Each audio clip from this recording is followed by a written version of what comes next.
700 years of ancient extraterrestrial alien sightings, medieval encounters.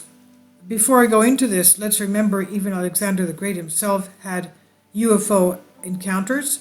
He had gone into the Taklamakan desert with 30,000 of his warriors, 10,000 of them died there, and he went there in order to meet with extraterrestrial sky beings who would have landed there with their UFOs.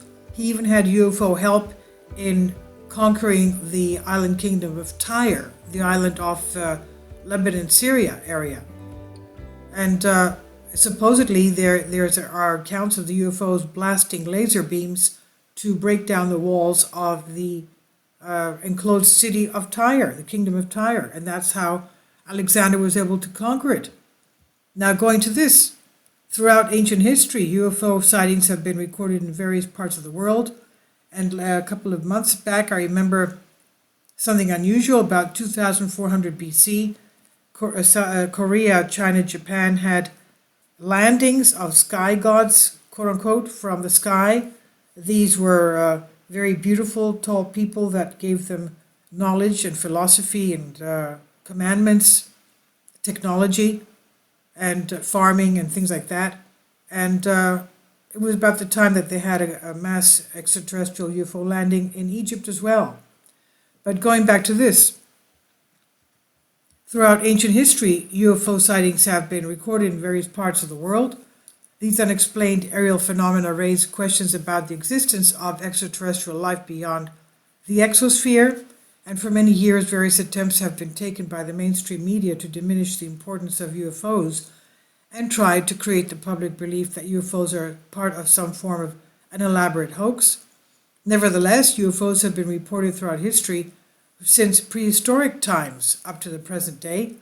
There are certainly other prehistoric rock paintings which bear a similarity to images painted centuries later in the 16th century. Sumer's Triumph Tapestry, and which also tied too closely with modern-day UFO accounts. Another intriguing account of cave paintings that depict ancient aliens, as in Aboriginal cave paintings of the Wangina spirits. Nevertheless, prehistoric paintings and rock arts can be ruled out by mistaking them as comets or stars or planets in the sky, but there are several accounts from the last 700 years that hint at the possible UFO encounters. UFO that saved Nichiren. Nichiren imprisoned with his pupil Nichiro. This to me is another miracle of the sun, as in Aka Fatima, but no, not Fatima, what am I saying? Portugal. Now, Nichiren was imprisoned with his pupil Nichiro and ordered to be decapitated at Tansu no Kuchi in the province of Sagami. However, Nichiren's mystical powers caused the executioner's sword to break. Here, Nichiren is depicted in prayer on the shore under a pine tree, while his would-be executioner's sword is shattered, and the rest of the party is thrown into confusion by rays emanating from the sun. So, the great Buddhist reformer Nichiren lived about 1222 to 82 AD. Avoided execution due to the appearance of a UFO that appeared in the sky like the full moon, perhaps the first official investigation of a UFO sighting occurring in Japan the year 1235, when Nichiren was only 13 years old. As for the second one, he was about to be executed by beheading at Tatsu no Kuchi, Kamakura, Japan in 1271, where there appeared an object like a full moon in the sky. The officials panicked and abandoned the execution, and the famous monk survived another 11 years. And then the silvery disc over Byland Abbey, England, William of Newburgh, 1136 to 1198 AD, an English chronicler who is remembered as the author of one of the most valuable historic works on 11th and 12th century England. The Chronicle of William of Newburgh tells us that in 1290, in Byland Abbey in Yorkshire, the abbot and monks were at a meal when a flat, round, shiny, silvery object flew over the abbey and caused the utmost terror. And then in March 7, 1458, Kyoto, Japan. In the Taiheiki, a chronicle of medieval Japan, there is mentioning of 5 stars, quote unquote, that appeared over Japan. Obviously, it must be a fleet of UFOs. They circled the moon, changed color 3 times, then disappeared.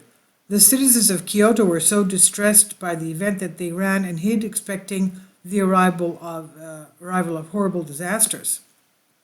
Then in November 1st, 1461, at Arras, France, the hovering object.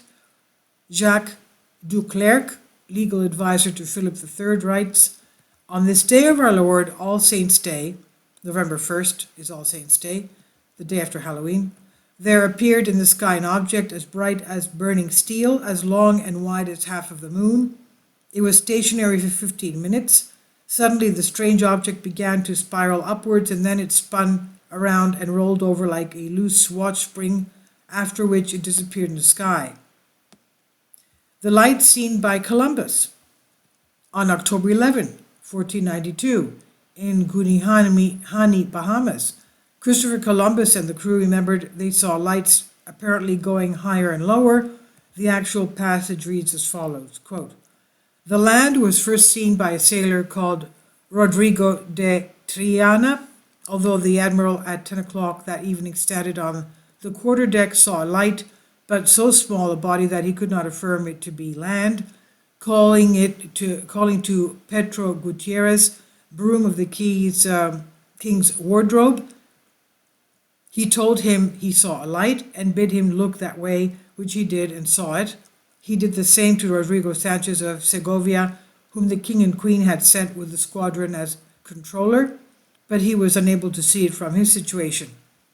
The admiral again perceived it once or twice, appearing like the light of a wax candle moving up and down, which some thought an indication of land, but the admiral held it for certain that land was near, for which reason, after they had said the Salve Regina, which the seamen are accustomed to repeat and chant after their fashion, the admiral directed 10-3 keep them a strict watch upon the forecastle and look out diligently for land, and to him who should first discover it he promised a silken jacket, besides the reward which the king and queen had offered, which was an annuity of 10,000 maravedis." End quote. Nuremberg UFO sightings 1561. On April 14, 1561, a horrific incident occurred in Nuremberg that became one of the unexplained sightings in history.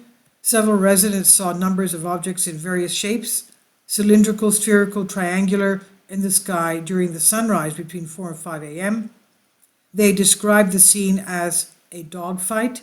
The objects flew across the sky, and some eyewitnesses claimed to have seen a black triangular object before hearing a distinctive crash coming from the outer regions of the city.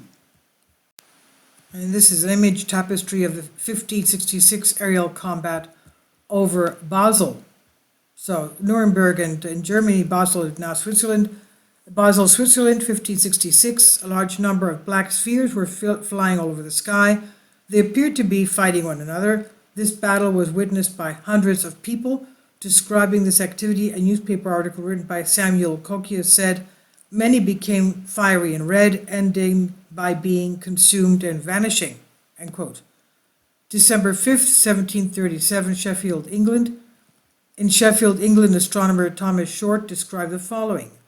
A dark red cloud appeared, which was a luminous body which emitted intense beams of light. The light beams moved slowly for a while, then stopped. Suddenly it became so hot that I could take off my shirt even though I was out of doors. End quote. A similar object appeared in the same day over Romania.